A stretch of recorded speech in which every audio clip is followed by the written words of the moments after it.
Eh bien, bonjour, bienvenue dans notre Expresso. Merci de vous être connectés. Je me présente, je m'appelle Éric Couadier et je suis responsable du marché public au sein d'Engie Entreprises et Collectivités. Alors tout d'abord, pour les personnes qui découvrent notre Expresso, sachez qu'il s'agit d'un live qui dure 15 minutes, durant lequel nous abordons un thème, un sujet. Et sachez que durant ce live, vous pouvez poser toutes les questions que vous le souhaitez par l'intermédiaire de notre chat et nous y répondrons à la fin.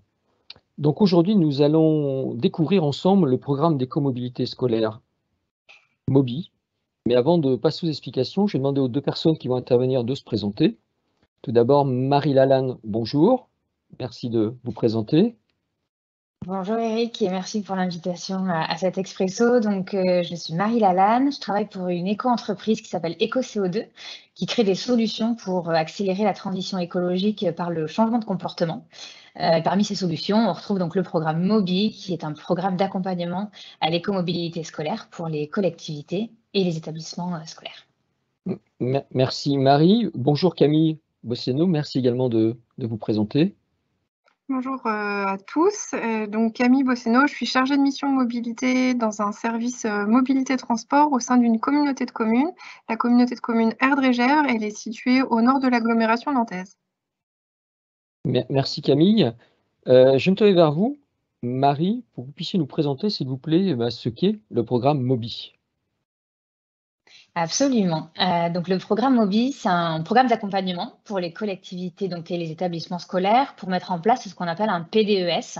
Donc un PDES, c'est un plan de déplacement établissement scolaire. Et on va également apporter de la sensibilisation aux élèves sur les enjeux de mobilité. L'objectif de ce PDES, c'est de permettre ou de favoriser l'usage de modes de transport alternatifs à la voiture individuelle dans le cadre des trajets vers et depuis les établissements scolaires concernés. Et souvent, on le sait, les déplacements autour des établissements scolaires, ils sont souvent un peu dans l'angle mort des questions de mobilité, alors que ce sont des trajets du quotidien, généralement le premier trajet d'ailleurs, d'une chaîne de trajets du quotidien. Et on sait aussi que c'est un sujet sur lequel les parents souhaitent s'investir, puisqu'on a mené un sondage en début d'année scolaire avec IFOP qui a révélé que 76% des parents étaient prêts à participer à une concertation locale sur ce sujet. Donc, voilà, une vraie attente pour les parents. En termes de contenu, concrètement, MOBI, c'est un programme qui se déploie sur à peu près 2 ans, 1 an et demi, 2 ans, parce qu'on sait que le changement de comportement, parce que c'est bien là-dessus qu'on va travailler, le changement de comportement, ça prend forcément du temps, il faut l'accompagner. Donc dans le cadre de MOBI, à travers une méthodologie qui va être basée sur un diagnostic, puis une concertation, on va définir un plan d'action autour de 3 grands piliers, 3 grands axes. Le premier, ça va être de proposer des solutions de report modal. Le deuxième, de créer, d'améliorer les infrastructures, les aménagements pour rendre les abords des établissements scolaires à la fois plus sécurisés et plus agréables, à redonner de la place un petit peu pour tout le monde. Les piétons, les vélos, transports en commun, voitures, etc. Et enfin, on va pouvoir aussi proposer des actions pour renforcer ou développer la culture à l'écomobilité des usagers concernés par ces trajets-là. Et puis, on va inclure un volet sensibilisation, je l'ai dit, pour les élèves avec des ateliers ou des animations dans les classes ou les établissements concernés. Et enfin, pour animer ce programme, c'est important de dire qu'on travaille localement avec des structures partenaires, associatives, bureaux d'études ou autres, qu'on va former à nos outils, qu'on va former à notre programme et puis qu'on va accompagner tout le long du programme. Merci Marie.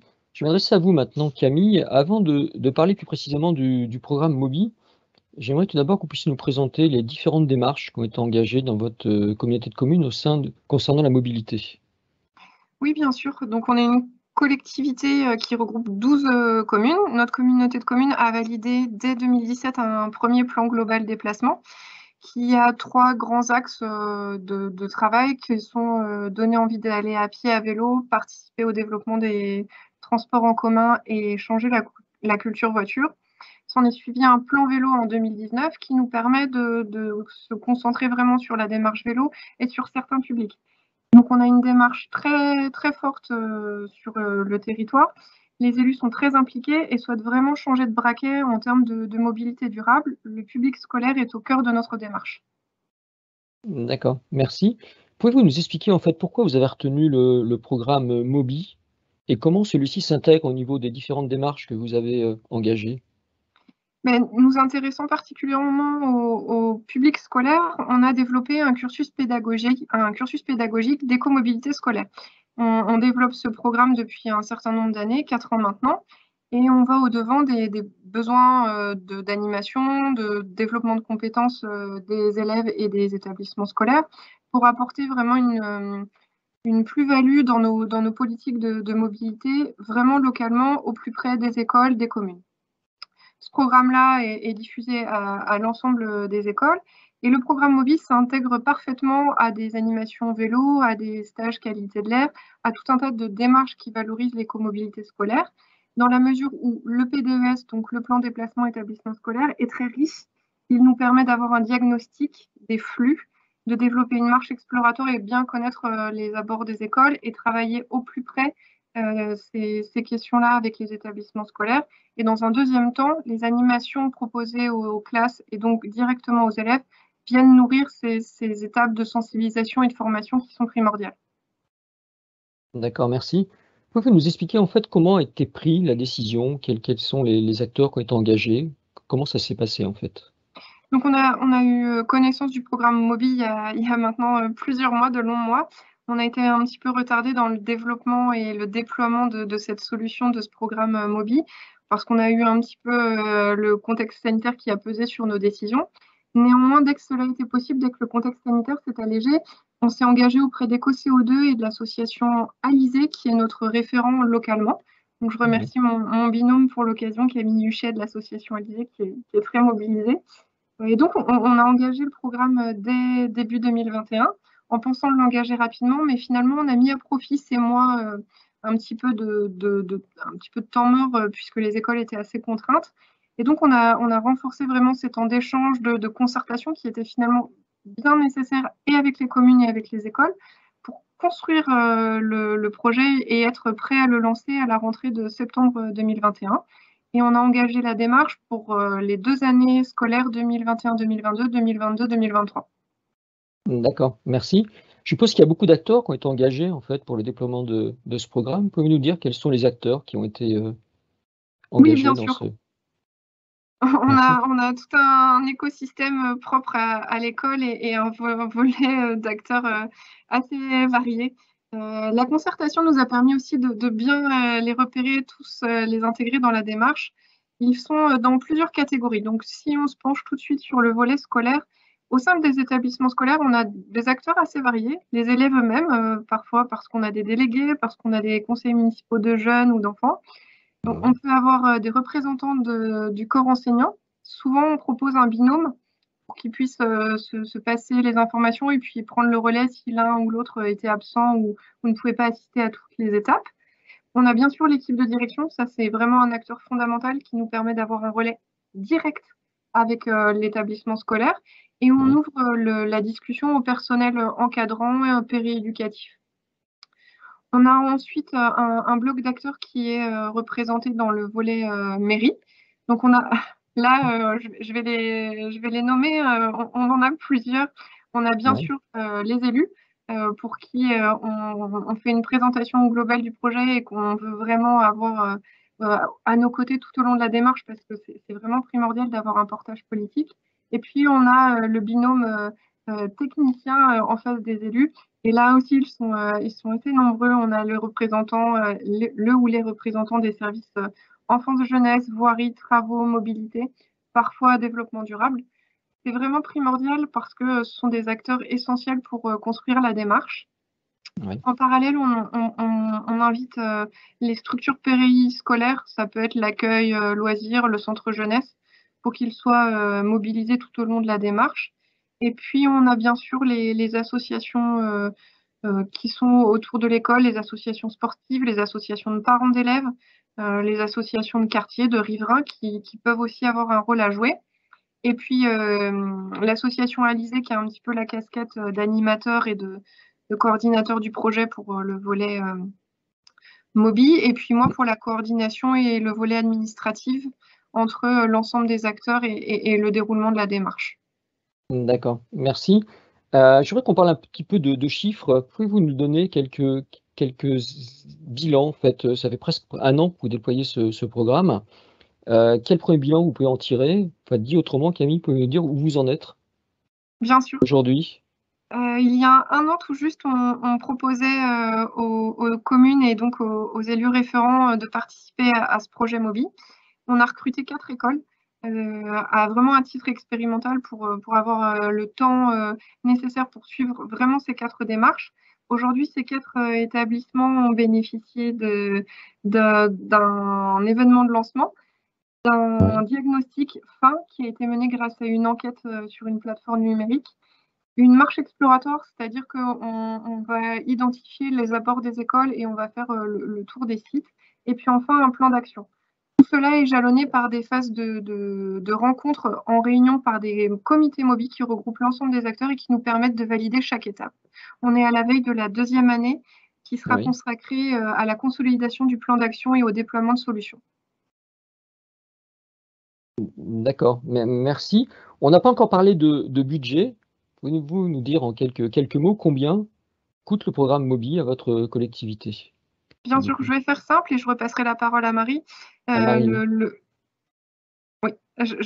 Erdregev a investi 27 000 € pour 4 écoles et il faudra être vigilant parce qu'en fait, en fonction du niveau et du nombre d'établissements, de classes et d'élèves, le budget peut varier. D'accord, merci. Donc, je repasse la parole effectivement à Marie. Je pense que vous avez peut-être une fourchette de prix à communiquer, s'il vous plaît. Il y a même une question dans le chat concernant le nombre de la taille critique, le nombre de classes. Est-ce que vous pouvez donner quelques éléments rapidement, s'il vous plaît? Absolument. Pour compléter ce que dit Camille, donc le programme MOBI, c'est un programme qui est financé en partie par le mécanisme des C2E, donc en partie par Engie, un financement à hauteur de 75%, donc un reste à charge de 25% pour la collectivité. Il faut compter en moyenne pour une école élémentaire et cette classe sensibilisée, 7 680 € TTC, et ce budget est ensuite modulé en fonction du nombre d'écoles, du nombre de classes qui vont être impliquées dans le projet. Et un mot important sur le financement, puisqu'aujourd'hui, le programme est financé jusqu'en juin 2023. Donc, il est encore possible de le déployer à l'occasion de la prochaine année scolaire, de le débuter à l'occasion de la prochaine année scolaire. D'accord, merci. On arrive pratiquement au terme de cet expresso. Camille, en fait, compte tenu de votre expérience, si vous aviez des conseils à donner aux collectivités qui découvrent ce programme, quels seraient ces conseils?